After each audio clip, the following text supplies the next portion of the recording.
Muri yeZimbabwe hazvina kutombomira mushe. Wiki nero Chivhayo kambani yake iri kunzi yazowina license ravo rerere kuti vatengese Starlink.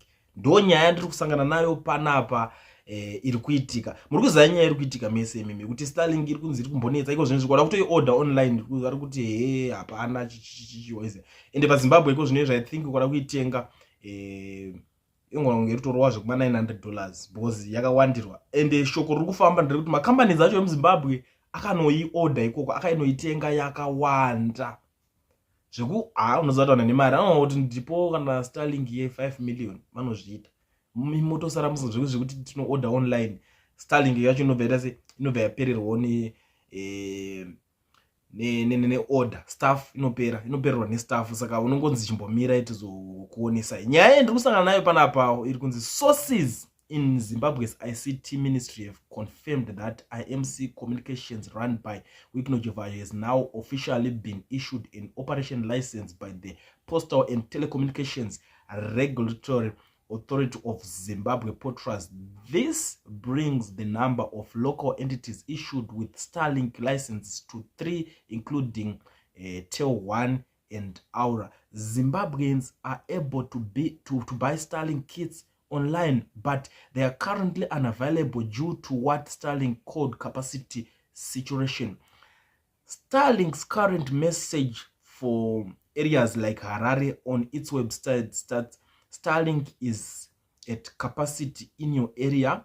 Order now to reserve your Starlink. You will receive a notification once your Starlink is ready to ship. Kits are selling for as much as $900 in Harare due to the shortage caused by their unavailability on the Starlink website for Harare. Sources at Potras say that Starlink sold thousands of kits to these new Zimbabwean distributors, many that are yet to come into Zimbabwe. Saka ndo nyaya iripo yekuti makambanizi enyu acho imimi vakaorder hobo. Saka yato skillful chebusiness. So kuona kuti vamwe vakutanga kutongoita se kungowaniswa malicense ekuti vakwanise kunge vachiitengesa. Ndo zvinhu zviri kutoitika iko zvinezve paZimbabwe. Iwo kada kuiorder pane pangonzi agara zvenyu maorder asi tichazokuudza muchazowana notification kana ichinge ready. Kureva kuti kuStarlink kwacho koko akusi kurarwa, vanenge vari kutoshanda day and night kugadzira tuma Starlink twacho twakawanda kuti tizokwanisa kunge tuchiita se tuchishipwa kunyika dzakasiyana siyana. Saka panapa nyaya yati kutambira pari kunzi kambani yavaChivhayo ndo mapepers acho iri kunzi yapiwa approve license rayo kuti inge ichikwanisa kunge ichitengesa. Pakatanga pa approve kana Tel1 nemamwe makambani but iko zvinezvi IMC Chivhayo iri kunzi yajoina league, kureva kuti mukomana apinda zvake zvaita sei zvaita ende muchanzwa bata pamwe iko zvinezvi it seems like pamwe vanogona va into good books manje because akatanga futi kutenga mota for vanhu veZANU-PF zvaisimboita zvezve. Akatanga futi kutenga chiti ningi ndakutengera pane musi wakatengera kansela umwe weZANU-PF akamutengera mota same yakatengera Daisy Mutukudzi vachingoti ndikukutengera in the name of president, nekuti unosapota president. Saka anozongonzi tiri kucelebrate birthday remukuru wedu, tiri kuzodai zvemukuru wedu, saka zvese vari kungoti in the name of in the name of Munangagwa. Saka ndo saka takuona kuti iko zvinhu zvake zvakutanga zvakuita se zvabviswa pahandbrake zvinenge zvakutanga kuita zvichienda mbijana. But tiri panyaya iyoyo ndiri kuona kuti maZimbabweans havasi kufara, havana mufaro wakakwana maZimbabweans nenyaya iyoyo, because ndiri kuona umwe panapa kuti when we say the corruption increases the cost of living, this is what we say. Imagine having 3 oligarchies as authorized distributors of Starlinks. It's obvious, considering high demand of Starlink, they are going to enjoy abnormal profits because it will be overpriced.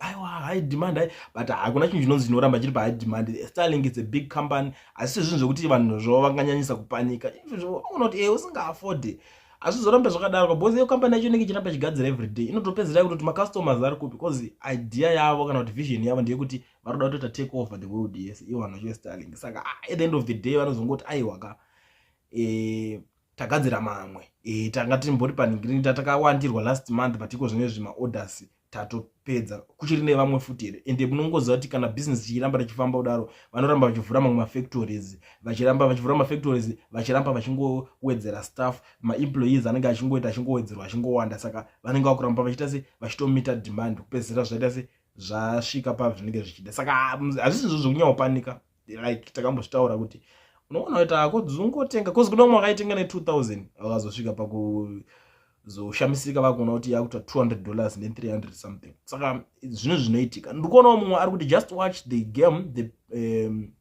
the play. Chivhayo will get a tender to supply all government departments with Starlink and will be paid gazillions in US and supply 1 or 2 rural schools with Starlink as a cover up and promise he will fulfill his order and that will be the end of it. Ndobanga mashoko ari kutaurwa nomwe munhu panapa ari kukomenda on nyaya iyo yeStarlink. Ngwari kuti if Starlink says it's the capacity, it's at this is why you all get better service from it, because you are congesting the network with these backdoor tactics. Izvi zvinogadziriswa izvo zvinongoupdatewa. Ichi chakakosha chekuti yatotanga kuuya ende vari kuzviziva kuti vari kutopinda chando. It's not easy kuti kuona imwe service provider yagara ichingotengesera vanhu zveinternet izvo yakuti takunohodhawo Starlink iyoyo. Pane zvazvinenge zvakutoreva handiti, kana kuti toti company yechingwa yohodha chingwa cherimwe bakery ichiti tuma makastoma edu tanzwa kuti chakati chekwakati ndo chamuri kumhanyira chiri kunaka tinacho futi panapa, zvinenge zvakutoreva something izvozvo handika. Anyway, ndakuti kudarika panapa muri Zimbabwe munoziva kuti inini I will never disappoint pama updates. Ndogara ndichingoya ndichizivisana nemi zvati chingoita every day. So kana chinge first time yako kufanana panapa panonzi pa Coolin TV, tanga nekulike this video, over subscribe or join this family.